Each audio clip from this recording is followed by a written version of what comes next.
Hello guys, स्वागत है मेरे चैनल वीक के वॉइस में। तो गाइस, मैं आज आप लोग को ये बताने वाला हूँ कि एक गांव के चरवाहा बालक के बारे में बताने वाला हूँ। तो गाइस, मेरे चैनल में नए हो तो like, subscribe and bell notification को ऑल पे जरूर सेट कर दीजिएगा और कहानी सुन के आनंद लीजिए। तो गाइस, कहानी सुनिए।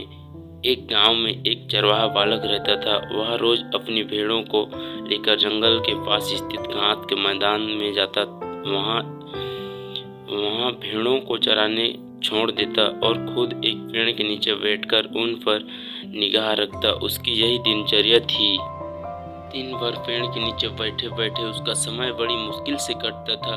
उसे बोरियत महसूस होती थी। वह सोचता कि काश मेरे जीवन में भी कुछ मजा और रोमांच आ जाए। एक दिन पेड़ों को चराते हुए उसे मजा सूझा और वह जोर जोर से चिल्लाने लगा, भेड़िया आया, भेड़िया आया। वहां से कुछ दूरी पर स्थित खेतों में कुछ किसान काम कर रहे थे। चरवाहे बालक की आवाज सुनकर वे अपना काम छोड़ उसकी सहायता के लिए आए। दौड़े चले आए, लेकिन जैसे ही वे उनके पास पहुंचे, वह धक्के मारकर हंसने लगा। किसान बहुत गुस्सा हुए, उसे डांटा और चेतावनी दी कि आज के बाद ऐसा मजाक मत करना। फिर वे अपने अपने खेतों में लौट गए। चरवाहे बालक को गांव के किसानों को भागते हुए अपने पास आता देखने में बड़ा मजा आया। उसके उनकी चेतावनी को गंभीरता से नहीं लिया। अगले दिन उसे फिर से मुश्किल सूझी और वह फिर से चिल्लाने लगा, भेड़िया आया, भेड़िया आया। खेत में काम कर रहे किसान अनहोनी की आकांक्षा में फिर से दौड़े चले आए, जिन्हें देखकर चरवाहा बालक फिर से जोर जोर से हंसने लगा।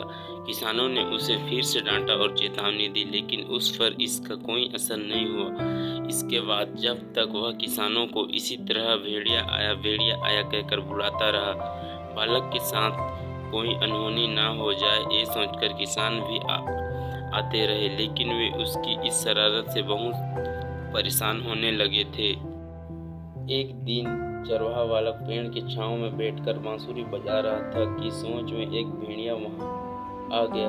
वह सहायता के लिए चिल्लाने लगा, भेड़िया आया, भेड़िया आया।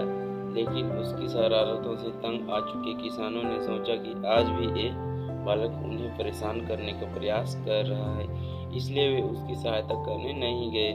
भेड़िया उसकी कुछ भेड़ों को मारकर खा गया। किसान बोले, तुम रोज हमारे साथ शरारत करते हो।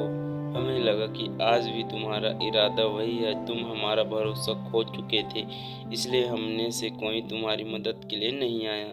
चरवाहे बालक को अपनी गलती का एहसास हुआ और उसने प्रण लिया कि वह फिर कभी झूठ नहीं बोलेगा और दूसरों को परेशान नहीं करेगा। सीख, बार बार झूठ बोलने से लोगों के विश्वास पर चोट पहुंचती है और उसका विश्वास टूट जाता है। किसी का विश्वास बनाना है तो हमेशा सच्चाई के साथ रहिए।